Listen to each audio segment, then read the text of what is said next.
What the hell is this big stink going on over at Spotify as it pertains to Joe Rogan? I mean, there is a level of envy slash jealousy that they are exuding and exemplifying that just simply can't be denied. Joe had a product. It was on iTunes. He's got a YouTube page, but he had platforms. He had a way to get his message out.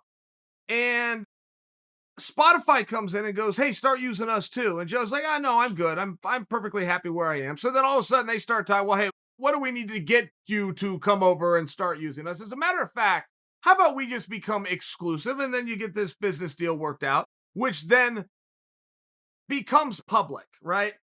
And that's where all the jealousy begins. So Joe Rogan, who's doing the same thing now that he had been doing, that was so sought after and doing such a good job that a company came in and wanted to buy the content for X amount of years for X amount of money. Congratulations, Joe Rogan.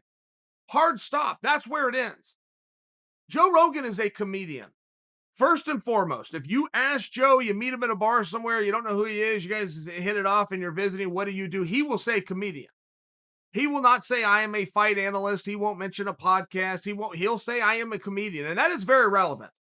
There is only a few walks left in this society where you can do and say anything you want and not ever get in trouble for it. And one of them is a comedian. And I'm telling you guys this as a guy who has a degree in sociology. Quite literally, we're really narrowing down the field of what is okay.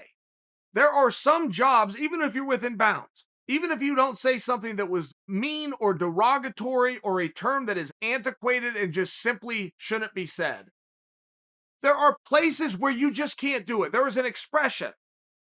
A smart man knows what to say.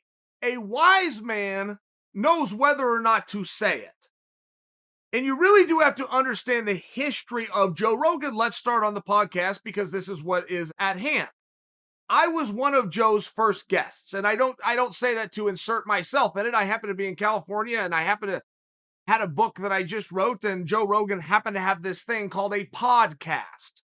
I knew so little of podcasts at that time. I didn't know if that was one word or two, like pod space cast. And I don't say that to be funny. I say it to be very literal. Nobody even knew what it was. And Joe is one of these guys who wants to know everything about everything.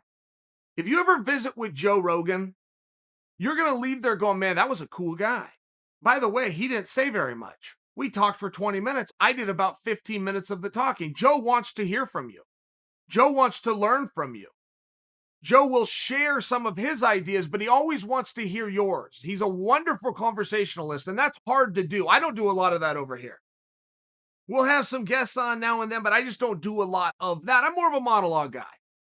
I go get some news, I get some data, I get some rumors, I come and bring it to you guys, and we all leave happy. Joe's different. He wants to have a conversation, but he wants to have conversations with very interesting people because he wants to learn, and he's all over the board, this guy. He loves comedy. Yeah, sure, you can say that, but he's into astrophysics. He's into conspiracies, which quite frankly are a lot of fun, right? If you meet that weird guy who believes in all these conspiracies, that's totally different than being a guy that likes to hear the conspiracy because hearing the conspiracy is fun. I'm only sharing this with you because if you're not familiar with Joe Rogan, if you just hadn't been one of the people that went and listened to him and you're reading some of the headlines, they're saying very bad things about him right now.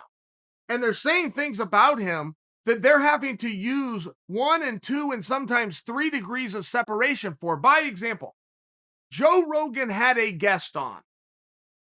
We'll just call him a guest.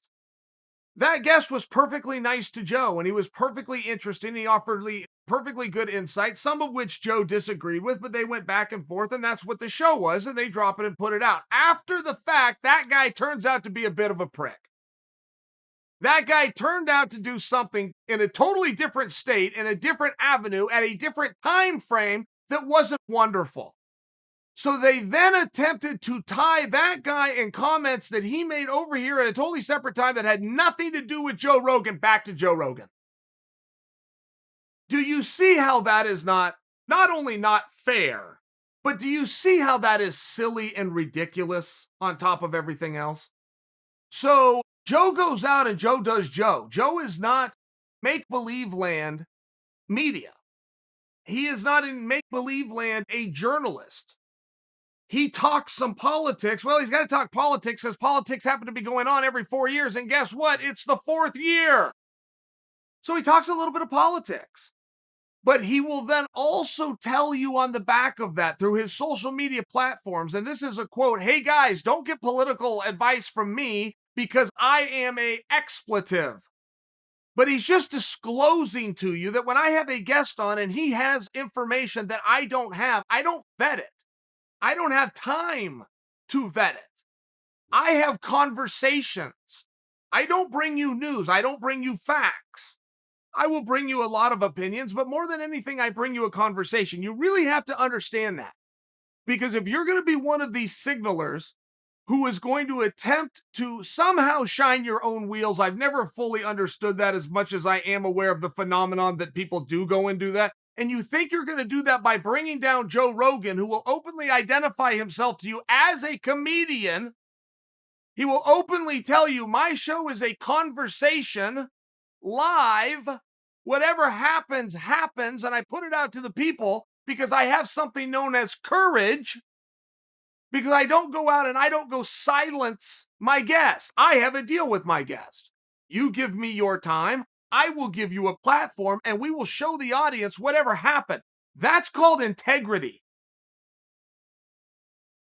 One of the few things I have ever been taught in my job as an analyst, if I may, right? When I'm on the desk and I got the nice suit on, I learned it from Joe Rogan. And it was one sentence, and I have never forgotten it. And he said, Chael, say what you see and nothing else. If you see sloppy boxing, do not try to sugarcoat it for the crowd and act like that guy is the reincarnation of Thomas Hearns. Say what you see. If it looks as though his jab's a little bit weak and a little ineffective, say what you see. Joe does that in all walks of his life, including on his program, and he gives equal time all over the board. You could go right on an issue, you could go left on an issue, you can go up on it, and you can go down. Each one of you can come before Joe and say your piece. That's called integrity. You have to look at something in its opposite to help to know if you're making the right decision. So, should Joe edit pieces or should Joe put them out straight? Should Joe let you see what that guest had to say, or should he edit it, change it, and modify it? That would be a slimy thing to do. I would never go on Joe Rogan's show ever again. I've been on there multiple times. I would never go back if he did that to me or if he did that to anybody else. I am an adult. I will stand on what I said, for better or for worse. Don't go change my words in an edit room. And he doesn't. He didn't do that. So now you've got these folks over at Spotify who have come out, employees of Spotify, employees who are standing up to management. Management who has taken a significant risk and an investment in a product known as Joe Rogan. And they are starting to now dictate to the management their terms and what they will or will not do based on what Joe and or his guests say. There's no integrity in that. And now you're talking about the inmates running the asylum. I don't have a tremendous hand in this. I've just known Joe a long time, and I know you can take him at his word. I know he's a stand-up guy, and I also know he's a great guy to argue with because he's not afraid to change his mind if you confront him with information he had not previously considered. I will tell you, if you want to get into this game, Joe has some friends. I'm over there at Spotify, and I will tell you right now, I don't need you, Spotify. I don't need you at all. I will get my message out there 5 different ways. You do need me. And the literal me I'm speaking of is also a figurative me. If you think you're going to go pick on Joe Rogan, I am going to give you fair advance. Joe Rogan has a lot of friends. Be careful what you ask for. Because I promise you, in this space, you will get it.